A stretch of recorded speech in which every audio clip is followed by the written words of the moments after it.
Baik. Jadi ya saat ini kalau ditanya apakah insentifnya ada, sekarang insentif kita yaitu PPN dibayarkan pemerintah. Ada lah ya Bu ya gitu. Apapun jenis insentif, of course kita akan sambut Richly go ya. ya.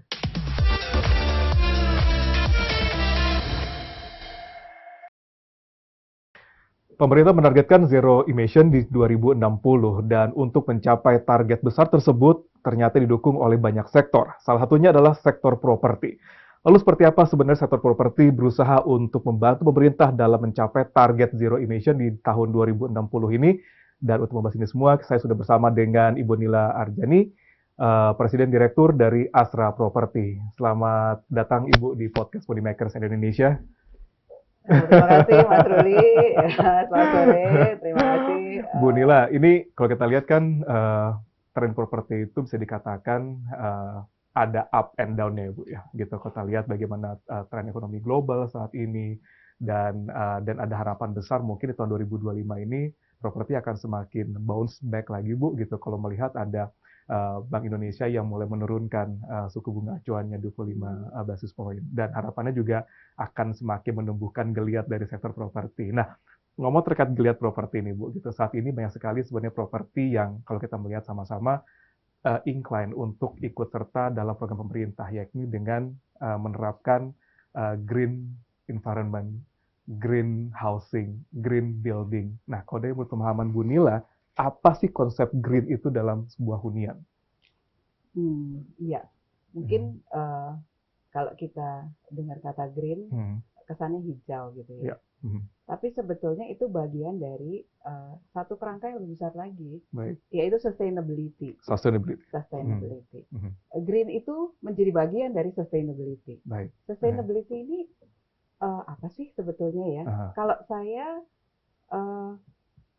pikir sustainability itu penting karena kita itu sekarang di dalam kita melakukan activity, berbisnis, even berkegiatan sehari-hari, pasti kita akan fokus pada bagaimana kita memenuhi kebutuhan saat ini. Baik, I totally agree with that. Iya, dengan memenuhi kebutuhan saat ini, yang harusnya menjadi sesuatu yang tidak boleh dilupakan dan dilewatkan adalah bagaimana sebetulnya di dalam memenuhi kebutuhan saat ini, kita punya tanggung jawab untuk memastikan masa depan, memastikan keberlangsungan generasi selanjutnya. Itulah yang ada di dalam sustainability. Baik. Sehingga prinsipnya adalah satu, memenuhi kebutuhan saat ini. Yang kedua, ada tanggung jawab di situ yang nggak boleh dilupakan untuk generasi selanjutnya, untuk masa depan, masa kini dan masa depan. Nah ini menjadi satu kerangka yang menjadi satu kesatuan yang harus diimplementasikan untuk memastikan masa depan. Jadi dimulai dari sekarang, tapi akan dirasakannya nanti. Oke. Untuk anak cucu cicit kita generasi nanti ya. selanjutnya, anak cucu cicit ya. Nah, kalau dari konsep hunian ya Bu, sebenarnya apa sih membedakan konsep hunian dengan tema green ini Bu, sustainability ini dengan tema hunian yang memang sudah kita dengar sebelumnya gitu Bu. Lebih kemana sebenarnya aspek-aspek yang membedakannya? Oke. Satu hal kalau kita lihat hunian ya, pasti nggak akan ada yang berubah ya. Hunian itu apa sih kalau ditanya, kita cari hunian itu apa sih? Hunian yang idaman. Hunian idaman pasti ya, itu kata-kata yang kayaknya jadi suatu kesatuan ya. Baik. Karena memilih hunian kan nggak membelinya sering. Iya. Dan milih mungkin once banget in ya. a lifetime, secondary kalau kita upgrade gitu. Jadi sangat betul-betul dipertimbangkan. Jadi kebutuhan akan huniannya apa berubah? Enggak. Yang dicari dari hunian apa sih? Nyaman. Nyaman. Iya. Apalagi? Harganya pas. Harganya pas. Nyaman, harganya pas. Nyaman itu key-nya apa sih? Tergantung kegiatan dan tergantung kebutuhan kan? Iya. Dekat dengan kantor, fasilitas lain, dekat dengan transportasi publik sehingga accessibility-nya gampang ke kantor, gampang ke sekolah, gampang kemana, tergantung tadi kebutuhannya kan. Lalu kalau kita lihat juga fasilitas, kita tinggal di rumah, kita memilih rumah, itu kita akan berkehidupan di dalamnya ya. Akan pulang kantor, rumah tuh udah kayak satu oase gitulah Iya. ya. Aduh, kalau di rumah tuh kayak rilis. Iya, semuanya harus hilang di rumah. Recharge Recharge. for the next day. Iya. Itu Iya. rumah kan fungsinya Iya. ya. Iya. Terus kenyamanan apalagi? Amenities-nya lengkap. Iya. Misalnya ya, Iya. saya punya pendukung setiap hari untuk hobi saya misalnya. Iya. Ada banyak sekali definisi dari kenyamanan. Baik. Lalu kalau kita lihat tadi poin kedua saya mau elaborate. Pas. Kadar pasnya beda ya Bu ya? Pas itu sangat relatif. Relatif. Tapi yang paling penting adalah dari pas itu, kalau saya lihat adalah kita tuh prioritasnya di mana. Oke. Karena pas itu di dalam kata-kata pas kan nggak cuma harga murah ya. Iya. Tapi juga kemampuan kita untuk mengelola keuangan kita. Prioritasnya ada di mana? Ada di rumah atau ada di lifestyle. Oke. Iya. Ada faktor yang nggak akan pernah cukup kan? Oke. Lifestyle ya, salah satunya. Lifestyle itu unlimited. Unlimited. Luas. Unlimited. Mau sampai mana juga bisa. Jadi prioritas kita di mana gitu. Kalau saya pribadi, saya pilih prioritasnya rumah or lifestyle. Saya bilang rumah dulu. Oke. Rumah yang nyaman, yang bisa menjadi bagian untuk recharge myself gitu ya. Pada saat saya pilih itu. Dan tentu saja pas tadi di dalam keuangan saya bisa afford dengan pengelolaan keuangan. Karena kan yang namanya rumah ini nggak kita beli langsung sekarang lunas. Ada sih, tapi nggak banyak. Mostly dari zaman kita sekarang agak sulit ya. ada mostly, tapi nggak banyak. Gitu. Jadi pada akhirnya kita akan sampai pada pengelolaan keuangannya kan. Sampai situ ada yang beda? Nggak ada, yang milih rumah ya begitu kan. Betul. Nah, tinggal sekarang definisi dari kenyamanannya apa sih? Bagaimana satu kawasan itu dibangun? Kami di properti, di Astra Property, overall ngelihat ada dua hal di situ.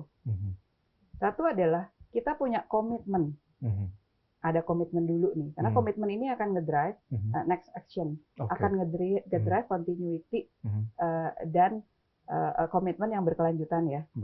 Dan yang kedua ada ukurannya, ada targetnya, ada standarnya. Nah, yang kami lakukan di proyek-proyek kami itu adalah pada akhirnya kami mengikuti standar yang sudah dibuat, karena sudah ada standar-standarnya kan, yang sudah dibuat dalam kami mengembangkan kawasan hunian atau gedung perkantoran, building, itu kita ikutin standarnya. Pada saat kita mengikuti standar, pada saat itu akhirnya sebetulnya kita belajar. Namanya kenyamanan dalam satu lingkungan itu ada yang terkait sama green tadi yang selalu disebut green. Green itu apa sih? Ruang terbuka hijau. Ruang terbuka hijaunya tuh apa sih definisinya? Ternyata ada aturannya. 25% minimum misalnya di public area itu adalah memang areal ruang terbuka hijau. Sudah standarnya sudah ada. Ada standarnya. Jadi kenapa kami di setiap development kami itu kami certified green, bukan untuk dapat sertifikasinya ya, tapi untuk dapat standar yang sesuai sertifikasi tersebut, itu bisa kita lakukan dan terapkan dan menjadi masukan untuk memastikan kontribusinya terhadap sustainability tadi. Ruang terbuka hijau, minimum 25% ya. Di development kami pada saat itu, tentu saja kalau kita lihat sertifikasi ya, kita mulai di Gedung Menara Astra itu pertama kali kami bangun Gedung Menara Astra itu sertifikasinya Platinum dari BCA Singapura. Di dalam situ apa sih? Sulit buat mencapai standar. Standarnya yang penting adalah pada saat kita paham standarnya, kita melihat cara mencapai standar itu bagaimana. Dan that wasn't common in Indonesia at that time. Yes, at that time. Tapi bahwa komitmen terhadap sustainability itu udah dimulai pada saat itu kan. Dengan kita ya, mungkin mudahnya adalah certified aja. Dalam perjalanan menuju certified, is that easy? Relatif ya.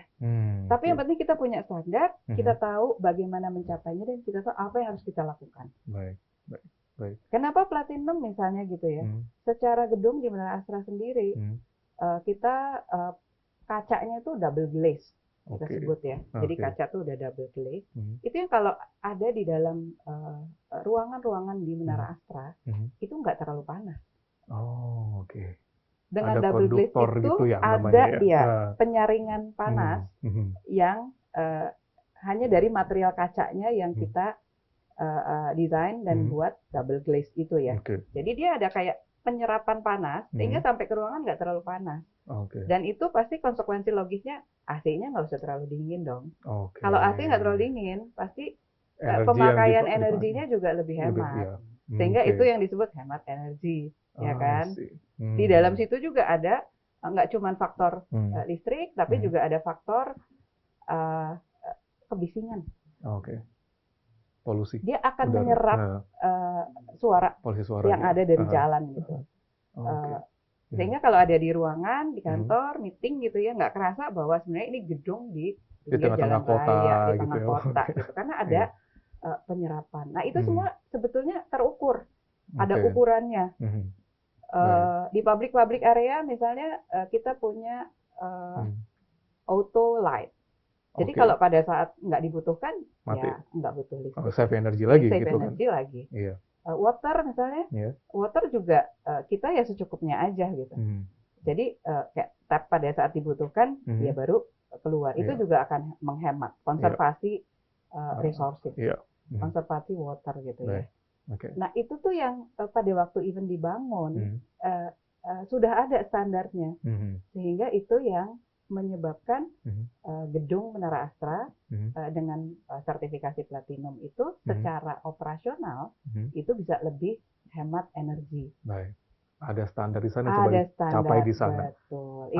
Itu diturunkan juga Bu ke hunian-hunian yang dikembangkan sekarang dengan sistem misalnya kayak hemat energi dengan adanya sekat 2 kaca misalnya atau apalah gitu. Itu yang coba dikembangkan sama teman-teman di Astra juga atau ibu Nila juga. Nah, kalau kita lihat hunian ya, hunian kan beda. Kalau tadi kan gedung ya, kita bangun sudah ada. Nah pada saat hunian kan kita mulai dari kawasannya ya. Iya. 25% hijau gitu ya. Kawasan yang green. Sertifikasinya apa? Green Ship Neighborhood namanya. Nah di dalam situ ada aturannya lagi juga gitu. Ruang terbuka hijau misalnya 25% minimum dari public area, public space. Jadi harus hijau minimum segitu. Itu yang menjadi dasar akhirnya di dalam proses kita mengembangkan kawasan. Dan itu yang kemudian akhirnya disertified kan. Nah kita mulai dengan pertama kali itu di Amaya Eco Forest namanya. Itu di daerah Cikupa, Tangerang sana ya. Nah di situ kita create konsep namanya Forest Belt. Forest Belt itu apa sih? Yaitu tadi kita memastikan ruang terbuka hijaunya sesuai dengan standar, which is di atas 25%. Kita achieve lebih dari itu sih. Terus nggak cuman itu, pasti ada water management, recycled water. Ada juga pengelolaan banjir seperti biasa ya. Ada swale, ada pondnya di dalam. Terus satu lagi yang standar yang kita pelajari juga, itu ternyata adalah well-being itu menjadi bagian dari poin yang kita harus penuhi, harus laksanakan dan kembangkan di dalam development ya. Well-being itu apa sih? Contohnya kalau kita tinggal di rumah, kita mau udaranya bersih, polusi minim ya, mobil nggak seliweran lah, bisa di dalam cluster kita. Salah satu cara untuk memitigasi itu gimana sih? Nggak usah terlalu banyak pakai mobil. Jadi kita mesti buat misalnya ada standar minimum maksimum 15 menit jalan kaki ke amenities terdekat. Itu ada aturannya sehingga kita nggak perlu naik mobil gitu. Kalau mau cuman beli mampir sesuatu, ngapain, jalan kaki pun nggak ada jalan masalah. Jalan kaki pun bisa gitu. Nah itu kenapa sehingga di dalam desain itu ada kantong-kantong commercial, public facility yang memudahkan itu. Dan juga ternyata ada yang namanya community, kayak park atau kalau namanya community gathering, area community itu biasa ya. Tapi juga harus ada yang bagian dari areal itu yang sifatnya adalah produktif. Jadi tanamannya ya ditanam mungkin buah-buahan, sayur-sayuran. Jadi menjadi orang yang di bagian sana dari bisa menikmati itu juga sebenarnya gitu. Jadi community itu menjadi bagian yang dibangun. Dan dikelola oleh Asra. Dan itu bagian dari development kan. Ada di situ gitu. Kalau namanya community pada akhirnya akan sampai di komunitasnya juga. Mungkin ada konsep recycling juga kan ada di sana juga gitu ya. Pasti di dalam proses. Nah, makanya kita sebut Forest Belt tadi itu kita buat semacam apa ya? Pasti bisa buat areal jogging udah pasti ya. Itu kebutuhan utama kita kan untuk supaya lebih healthy ya, sehat. Nah, areal itu kita buat kayak loop. Jadi nggak stop walaupun dia ada di bagian dari masing-masing total cluster secara pengembangnya, tapi dia ngeloop. Tapi terintegrasi semuanya tuh ya. Terintegrasi betul. Jadi kalau mau jogging dia bisa ada sampai ke community arealnya. Nanti di sana ada areal pengelolaan konservasi airnya, lingkungan, ruang terbuka hijau. Terus ada pohon-pohon yang ekspektasinya akan shading ya. Pada saat shading pasti panas akan berkurang, urban heat-nya berkurang, terus juga akan membuat mungkin orang lebih senang keluar juga sebenarnya kalau lagi sejuk itu kan, gitu kan? Iya. Nggak Kalau panas-panas misalnya banget kebayang ya ada lingkungan yang seperti itu, nggak akan di rumah terus juga ya. Iya, pasti akan jalan keluar gitu ya. Tiap sore ngapain dengan keluarga gitu ya. Dengan keluarga. Nggak cuma dalam rumah, karena rumah itu kan sekarang tend to compact ya. Compact dengan limited space ya. Compact. Karena balik lagi ke tadi konsep pas kan. Baik. Affordability-nya compact. Kenapa? Nah, yang paling penting kan adalah pengelolaan ya di dalam situ. Sehingga dengan komunitas yang seperti itu, itulah yang menjadi standar di dalam certification. Nah, pertama kali di sana kita lihat, wah, it's a learning point buat kita ya. Bahwa ternyata banyak sekali yang kita bisa lakukan untuk membuat satu hunian itu lebih nyaman. Jadi keyword ini tetap nomor nyaman. satu tetap nyaman. Tetap nyaman, tapi nyaman itu. Di mana tinggi nggak sih Bu untuk hunian seperti itu? Nah, kalau saya ditawarin nih, nanya, ini ada ininya nggak, ada jogging track-nya nggak, ini ada forest-nya nggak, ini ada, itu tinggi nggak sih demand kayak gitu sekarang? Kalau kita ngomong nyaman ya, semua orang bilang yes, it's a demand, nyaman, aman gitu, pokoknya pas. aman, pas.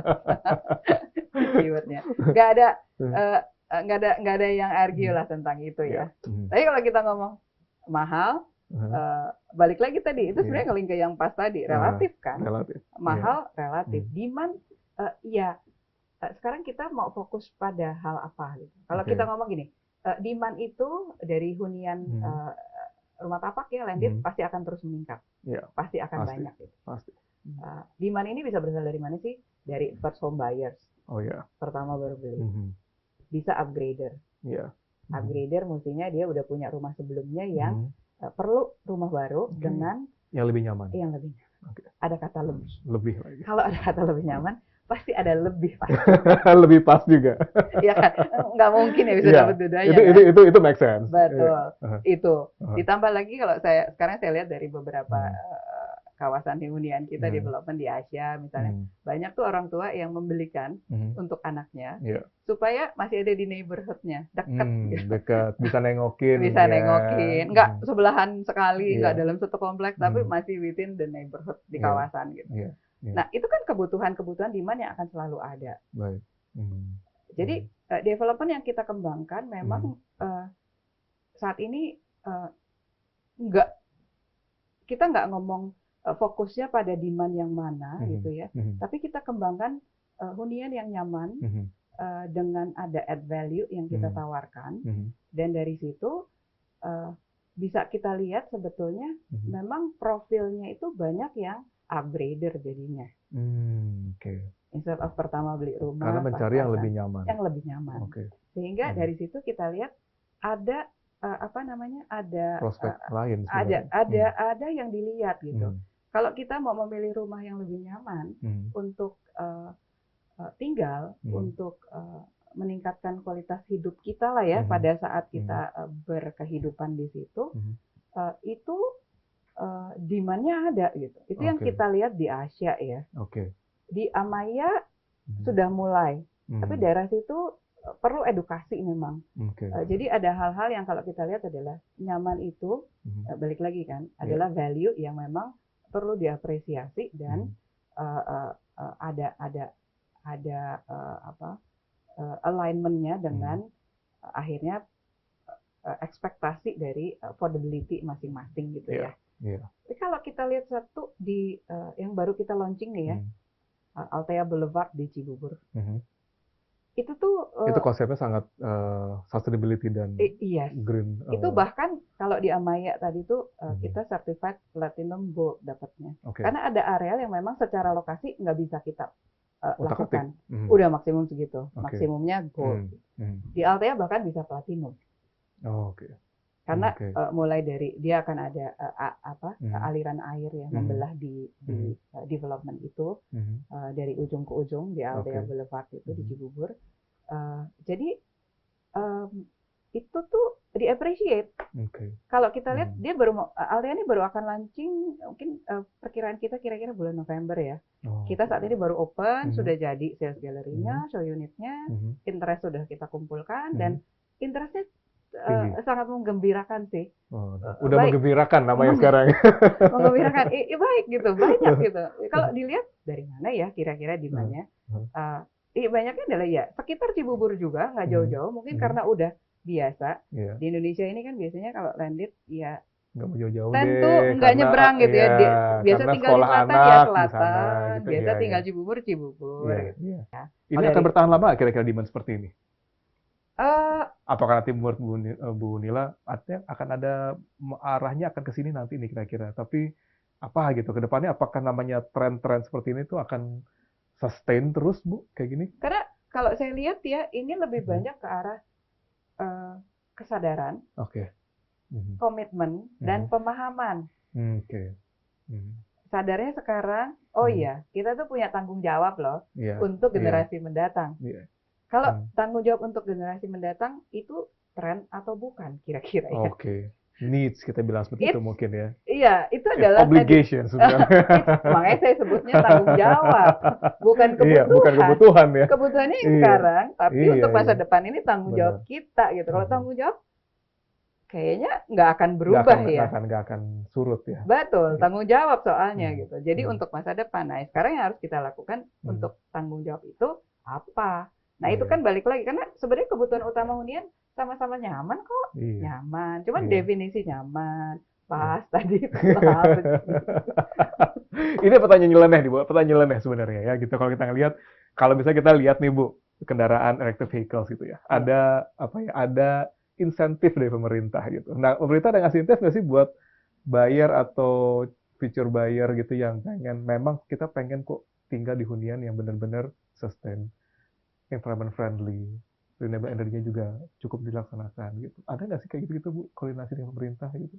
Iya, mungkin gini ya, sustainability itu kan memang nggak mungkin cuman, tadi tanggung jawab untuk generasi selanjutnya. Nggak mungkin cuman satu corporation atau satu bagian bekerja sendiri nggak mungkin juga. Ini memang harus terintegrasi semua pihak gitu ya. Tapi apakah kita memulai ini dengan menunggu insentif?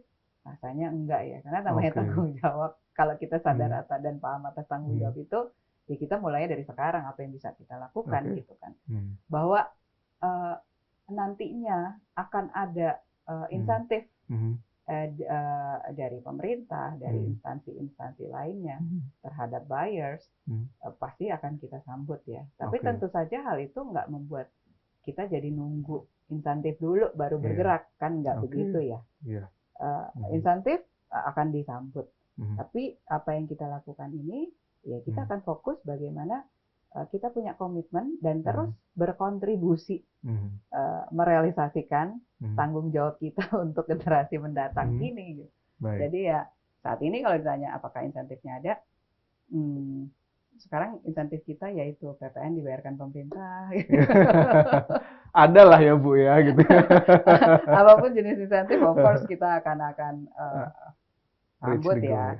Akan meningkatkan daya beli itu ya ujung-ujungnya pasti akan kita bisa bangun lebih banyak lagi dong gitu kan. Bisa create good track record dan proof dari Iya. komitmen ini lebih banyak lagi. Gitu. Oke, mungkin sedikit Bu terakhir sebagai penutup podcast kita, Bu Nila gitu. Sebenarnya dari Bu Nila sendiri gitu ya, sebagai orang yang sudah malang melintang di dunia properti cukup panjang gitu Bu ya, memegang program-program pengembangan hunian yang luar biasa besar dengan segala macam kompleksitasnya Bu.